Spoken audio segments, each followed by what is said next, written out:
अच्छा, okay great, ठीक है। अच्छा, अब आपने अगर आपने ब्लॉग स्टार्ट किया है तो वेबसाइट है, ठीक है, आपने 3 से 4 बार तो उस पर कंटेंट कुछ ना कुछ लिख के प्लेस करना है एक वीक में। क्योंकि ये नहीं होता कि अब आप अपडेट नहीं कर रहे, आप बहुत अच्छा सा आर्टिकल डाल के बैठे हो, आप वेट कर रहे हो बस आएगी आएगी ट्रैफिक आएगी, 2 हफ्ते गुजर गए और कुछ लिखा ही नहीं। ऐसा नहीं होता।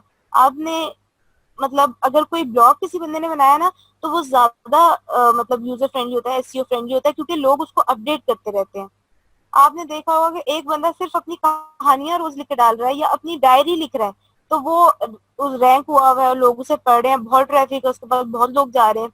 तो क्यों जा रहे हैं? क्योंकि वो रोज लिख रहा है, एक वो डेली बेसिस पे लिख रहा है, तो उसका कंटेंट फ्रेश आ रहा है, उसका जो ब्लॉग है वो अपडेट होता रह रहा है, जो रोज अपडेट हो रहा है, ठीक है।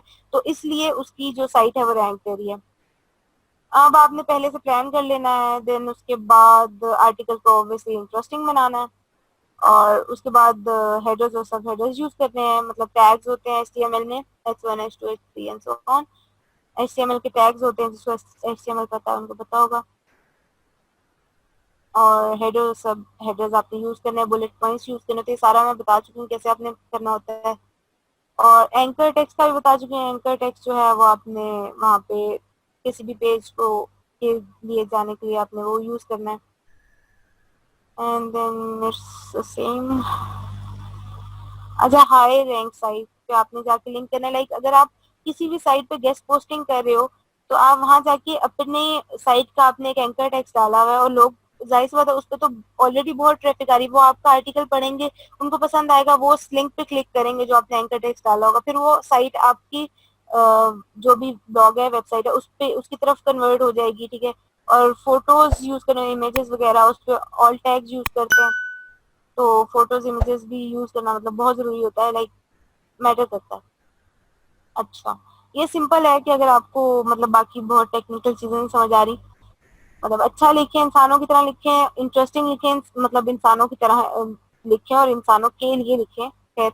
अच्छा, और टाइटल आपके बहुत अच्छा होना चाहिए, और उसके बाद आप दूसरों को लिंक करेंगे, देन दूसरे आपको लिंक करेंगे, मतलब आपको उनकी ट्रैफिक जाएगी, उनको आपकी ट्रैफिक जाएगी, और फिर हेडलाइंस, और फिर मेटा डिस्क्रिप्शन, एंड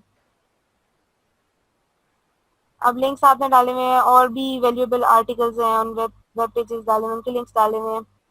और अच्छा, एक चीज होती है कि छोटी छोटी लाइनें और छोटे छोटे पैराग्राफ, ये चीज लोग बहुत प्रेफर करते हैं, सर्च इंजन भी प्रेफर करते हैं, लोगों के लिए इजी होता है रीड करने को, और सर्च इंजन के लिए भी अच्छा होता है, ठीक है। ये अगर आप लोग करेंगे, ये सारी चीजें भी आप लोग कर रहे हैं, तो ये आपका 90% ऑफ एसईओ हो जाता है। इमेजेस डालना बहुत जरूरी होता है, अगर आप मतलब इमेजेस डाल रहे हो, और 1 सेकेंड, मुझे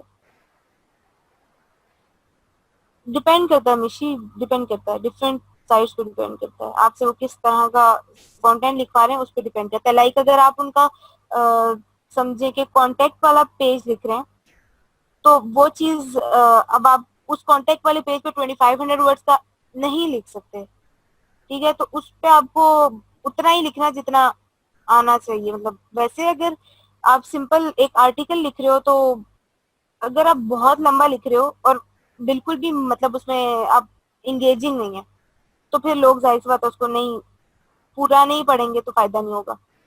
तो 500 वर्ड्स नॉर्मल है, ठीक है। अब आप 500 वर्ड्स नॉर्मल आपने लिख लिया है, आपने बहुत अच्छा लिख लिया है, और फिर उसके बाद आपने 2500 वर्ड्स का भी लिखा है, वो भी बहुत अच्छा है।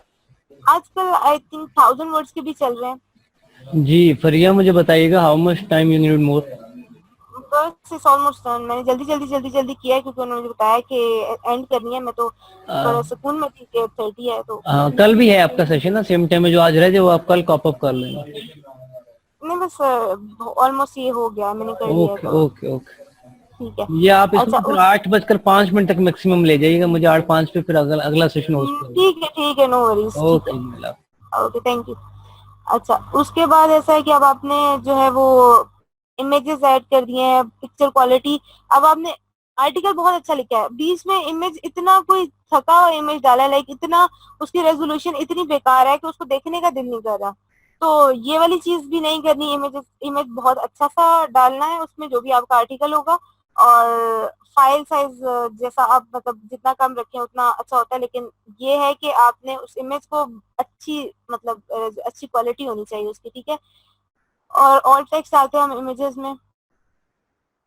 देन कीवर्ड स्टफिंग बिल्कुल भी ओके नहीं होती। और अगर आपको कोई चीज नहीं श्योर, उसको आप ढूंढ लें, वो बहुत बेटर होता है। जैसे अगर आपने एक रिसर्च अबाउट ग्रेट सबा, तो बड़ी मजे की बात होगी। वैसे आपकी मुझे मतलब राइटिंग पे बहुत फख्र महसूस हुआ था दैट टाइम जब आपने वो क्रिएटिव वाला काम करके दिया था। अच्छा, और ऐसा है कि अगर आपने सिंपल एक लाइन लिखनी है, उसको आप बहुत छोटा सा लिख सकते हो, लेकिन आप उसको इतना मतलब खींच के दे दोगे, उसको एक लंबी लाइन बना दोगे, ये चीज नहीं करनी।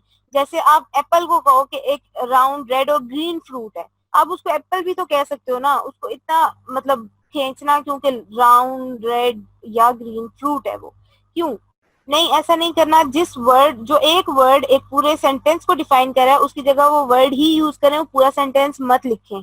तो बिल्कुल भी लोगों को ये बात पसंद नहीं आती। Okay, that's it.